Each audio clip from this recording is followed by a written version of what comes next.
Hey, what's up, guys? How you doing? Come on in. Hey, I hope you're having a fantastic Saturday today. I thought I'd pop in really quickly and just kind of share some things with you. And today I'm going to be talking a little bit about how is your money flowing? How is your money flowing? I'm not just talking about how much, but how is your money actually flowing? Hey, yes, hair design, how you doing? Earlier today I posted that in order for your money to grow, you have to grow. Hey, Lisa, in order for your money to grow, you have to grow. And so today I want to talk a little bit about cash flow. And I just want to point out some things as it relates to how your money flows into your household, what it does while it's with you in your household, and then subsequently what it does after that. And I think this is going to be a real good exercise. It's going to be something I think it's going to be a little eye opening for you. Um, so yeah, so you want to definitely come along with me. Let me know if you can hear me okay. I want to make sure that my mic is picking up everything. Let me know if you can hear me just fine and that my mic is working. Sometimes it cuts out. Oh yes, thank you. Yes, let me know if you have any questions, Jazz. Let me know where you're also watching from. I love to know what city you are watching from. So today, guys, like I said, I want to talk about cash flow. Okay, cash flow. And I think you're going to see some very interesting things as it relates to cash flow uh, today. Let me get my other eraser just in case I need it. So, okay, all right. So today, what I want to do is I want to talk about San Diego. Oh, okay. I've been to San Diego. Very nice city. Lovely, lovely city. I enjoyed the short time that I had in San Diego. Um, Hope to go back here very soon.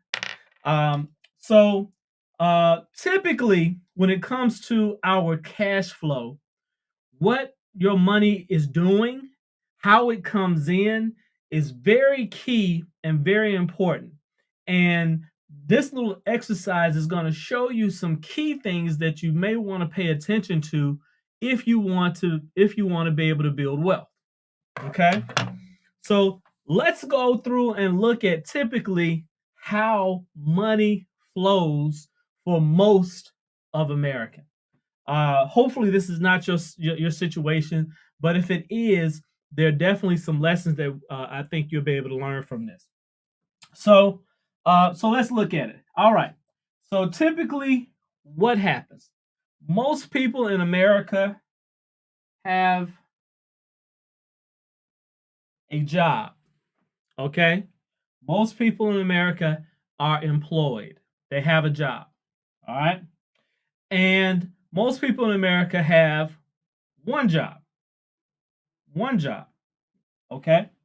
All right.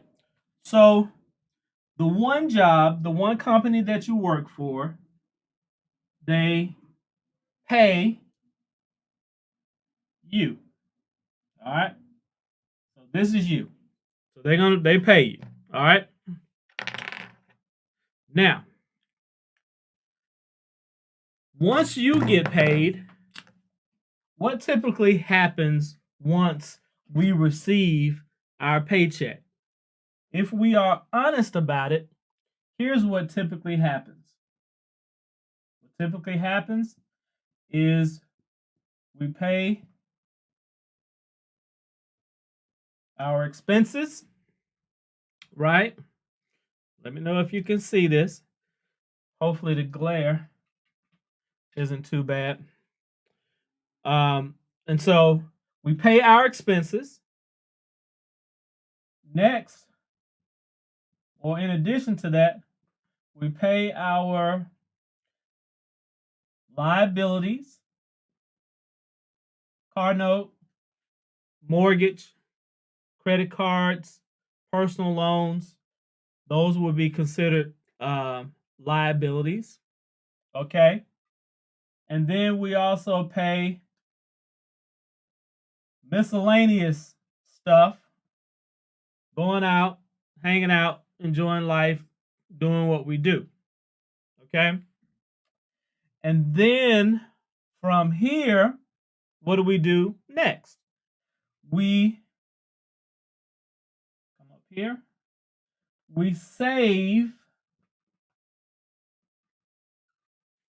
what's left after we've paid our expenses, after we've paid our liabilities, and after we've lived a little. We've eaten some food, we've hung out, we've bought clothes, we've done any number of things here with our miscellaneous, and then we try to save what's left. Okay? And then from what's saved, then some of us consider investing. Okay? So that's typically what happens. And then from our investing is what we then begin to what? This is what we can live, prosper, and retire with. Now, so let's look at it again. Most of us are employed. We have one job. That one job pays us. And then once we get our check, we take our monthly or bi-monthly check, and we pay our expenses. We pay our liabilities. And then, we pay some miscellaneous stuff. And then we save what's left. And then we try to take what we save and we invest it. And that's our system for living, for prospering, and for retiring. Okay? And as I said before, this is mostly how it works for most people. Now, let's just walk through it and show where we have some improvements and some things and some areas that we want to consider going forward. Okay? And some things that we may want to do in order that we might be able to what? Build wealth. Okay? So, we're going to start here. Number one, I always say to people, if you have one job, if you have one stream of income, I call that financial malpractice. I call it financial malpractice. Because honestly, if the company ever has a problem, if they ever have a problem and they need to make some adjustments, laying people off is the first thing that they do. So if you have one stream of income that comes from your job, you are at the mercy of someone else. And at any time, that job can decide to do what? Lay you off or let you go. And so if you have the one job, you are in, I call it financial malpractice, and you are in jeopardy of your cash flow being cut off at any time. So here's the first area. I always tell people, have more than one stream of income. You absolutely have to have more than one stream of income. And guys, there are so many different ways to do it. There are 8 different ways. There are 8 different income streams that you can have. A job being one. Okay? Dividends, right? You can have a business, a side business. Okay? You can get income from interest expense, rental income, interest income. You can have dividends. You can have profits that come from the operation of a business or part ownership in a business. That's just a few of the ways that you can actually have an additional stream of income coming in. All right. But let's go on and look at what's the issue with this. Because most people are employed, there's something that happens between your job paying you. And what that is the government. See, the government done stuck their hand even before you can get your check. Uncle Sam done stuck his hand in your check and took out his portion before you even get paid. That's a problem. If you don't ever address this, that's an issue. Because all of this money that you earned, that you worked hard for during the week, did not come to you. The government took out taxes even before you got your money. That is a problem if you never address it.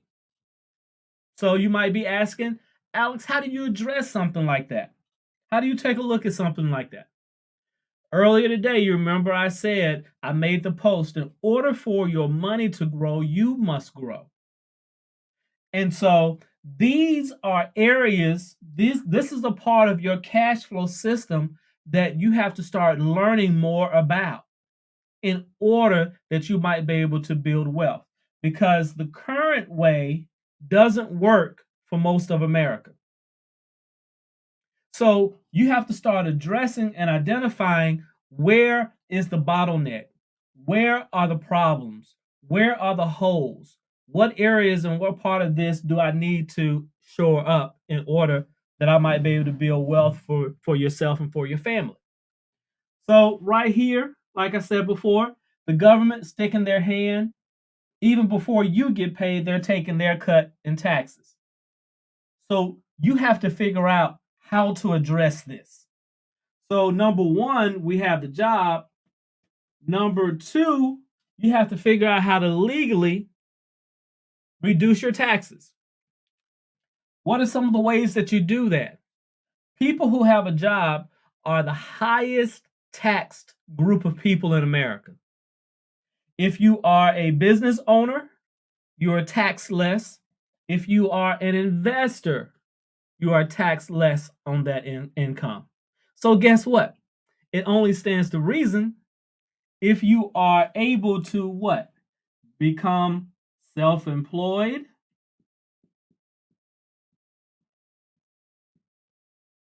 or even just partially self-employed. Having a home-based business allows you to do what?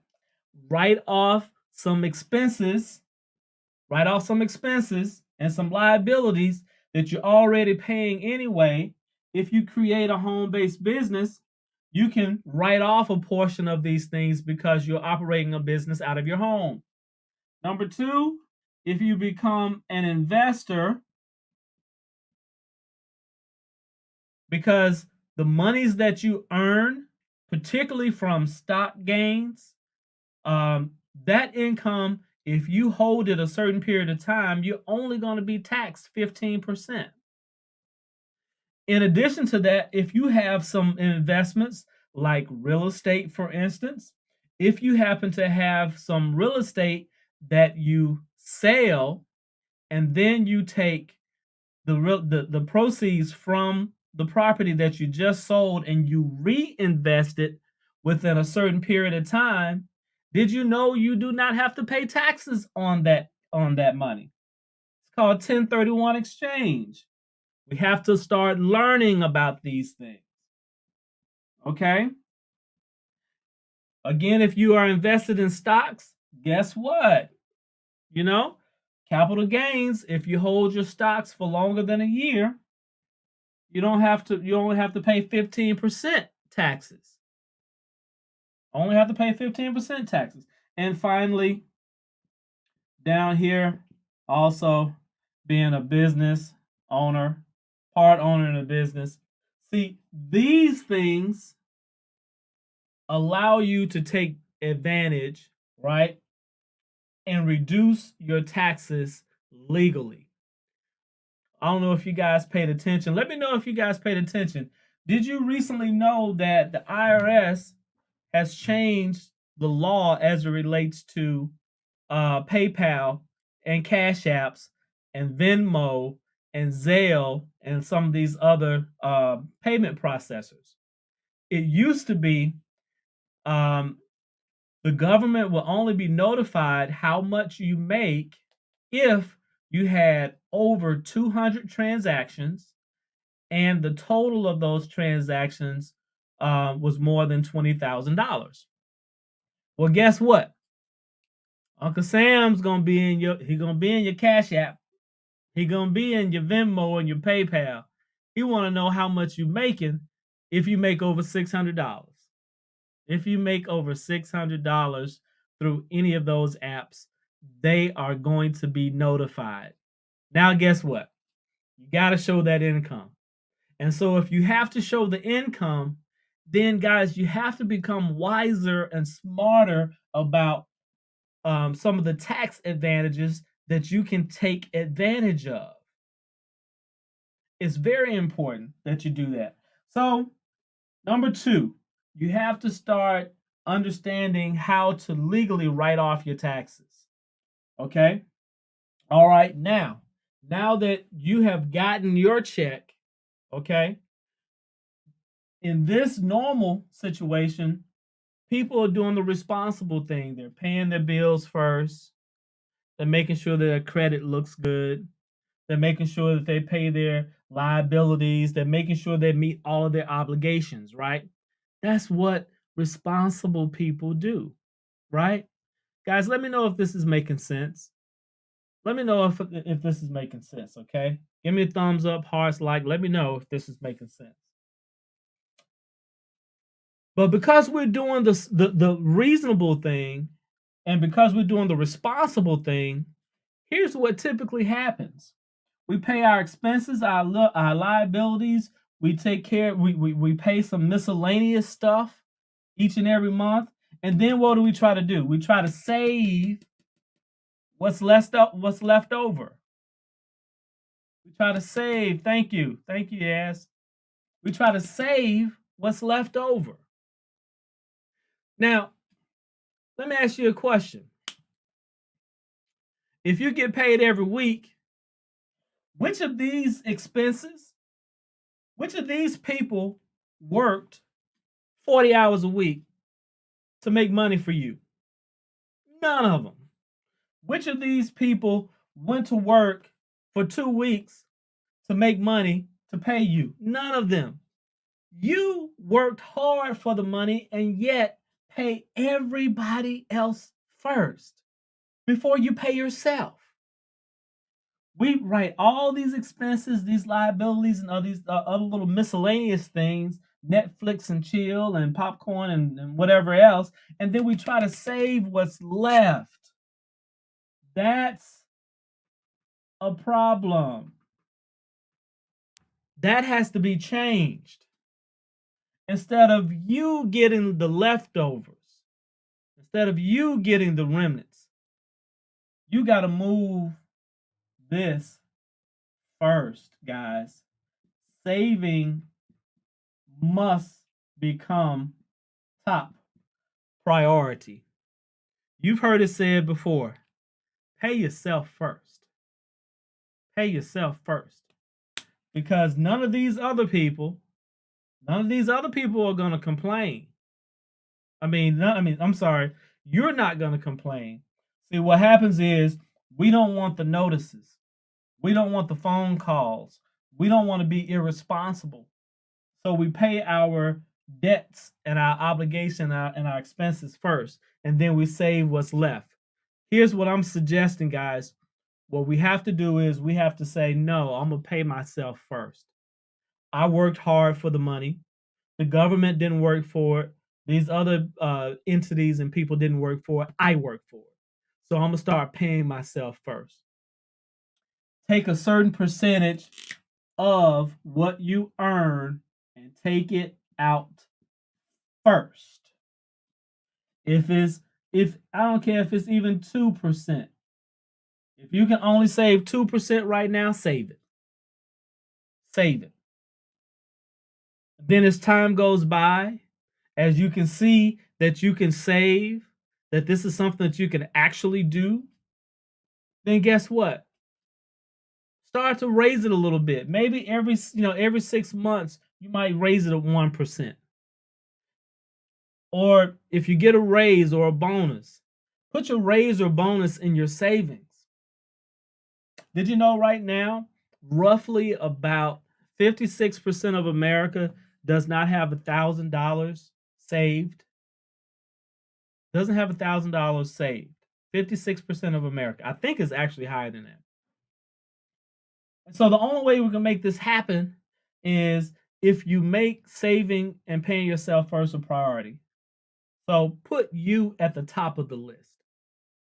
And then you begin to adjust everything else, adjust your lifestyle, adjust your expenses, adjust your liabilities and your miscellaneous stuff. See, once you start saving for yourself, then all this other stuff that you spend money on, it becomes guilt-free spending because you've done what you're supposed to do by saving for yourself. So, like I said, I don't care how little it is. Start with whatever you can start with.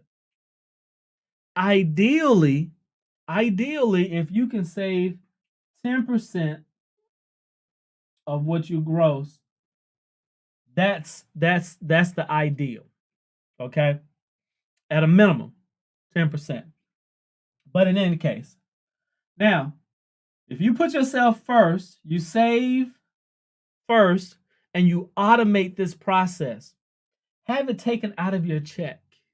Have it taken out of your check so that way you don't have to struggle with whether or not you're actually going to do it. Figure out whatever percentage, do a monthly budget so you can identify how much money you actually have left over at the end of the month and how much you actually can save. Figure out how much that is, and then you make a commitment to have that taken out of your check, right? Before you even get it.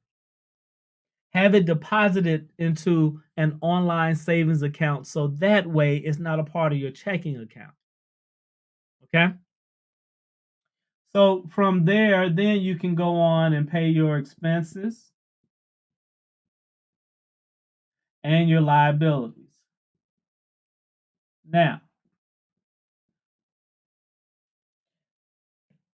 if you have done some of these other things that I suggested over here, like creating a home-based business, everybody should have a home-based business, then some of these expenses and these liabilities that you have in your home, some of those things can now be written off if you are operating a home-based business inside your home. So a portion of your mortgage or rent can now be written off. If you use your car in your business, a portion of your car payment or mileage can be written off. Your lights, gas, water, telephone, cell phone, computers, right? Internet, home insurance, renter's insurance. Now, these expenses can now be written off if you have a home-based business. Let me know if this is making sense. So now you're saving first. You are adjusting your living on what's left, right? On what's left. You're paying your expenses, your liabilities, and miscellaneous stuff. You're paying it on what's left. You don't have to worry about the savings part because you did this up front. And now you can take what you save and you can now invest it. You can now invest it. If you happen to be generating high income and you don't have as many expenses that you can write off, I highly suggest that you invest your money in something that's either a 401k, an IRA, a 403b, one of these programs that allows you to write off the contributions that you make to these investment plans can be written off in that current year. Okay. And that's the reason why I recommend that you do that, because if you still have high expenses and you don't have as many write-offs, then you want to invest in something that's going to give you the ability to write off your contributions. Let's say that you are good on the write-off front, that you're taking advantage of all of your write-off opportunities. Okay.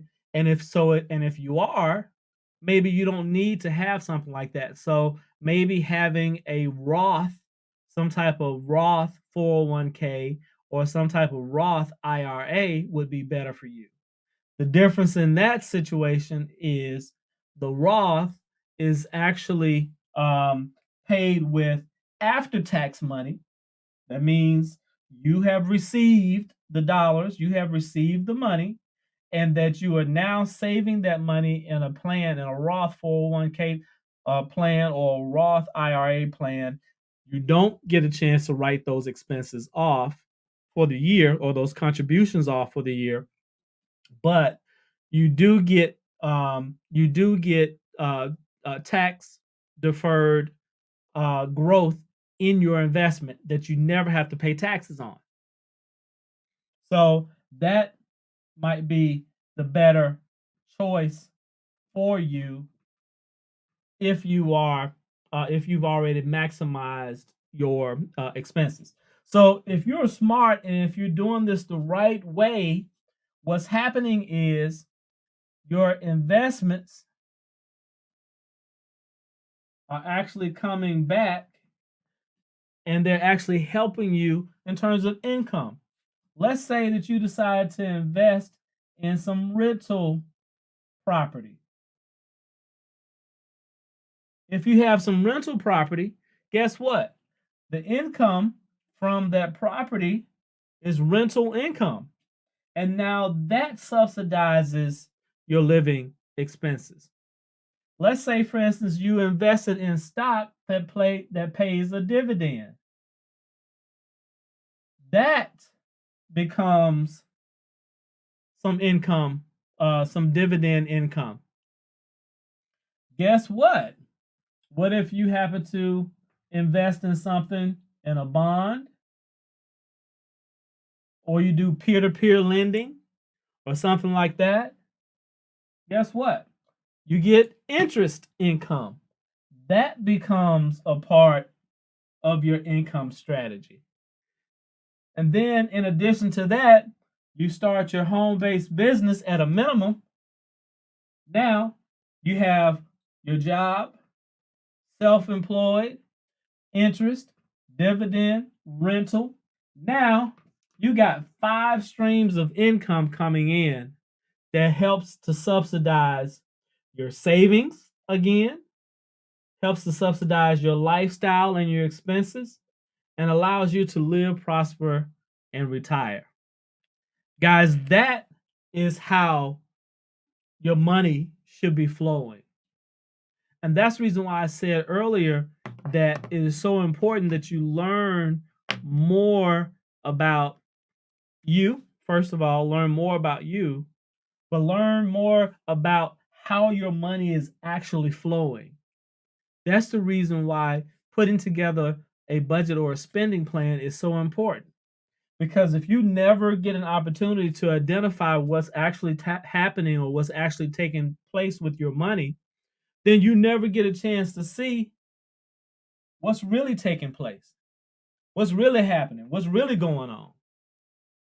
And once you begin to really understand how your money is flowing, then you can really begin to pick apart what parts of this is a problem, and you can make the necessary adjustments. And so if you do that,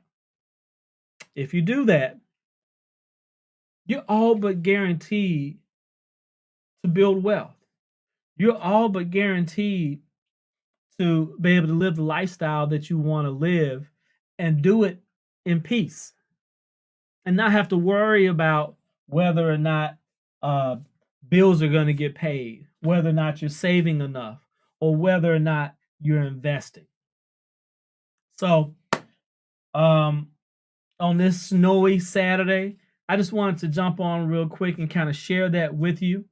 Hopefully, this gives you some idea or better understanding of maybe how your money may be flowing right now and how you can make some shifts and some changes in order that you might be able to increase your cash flow um, and make sure that it's flowing in a way that actually allows you to build wealth as opposed to paying and making other people and big companies and making the government rich and wealthy off of our sweat and hard labor. So there you have it. Let me hear from you. I love to hear some of the questions that you have, if any. Let me know if there's are any topics or any subjects that I can address for you to kind of help you figure all this stuff out. Okay. Take care. God bless. We'll see you next time. Thank you. Yes. Thank you so much for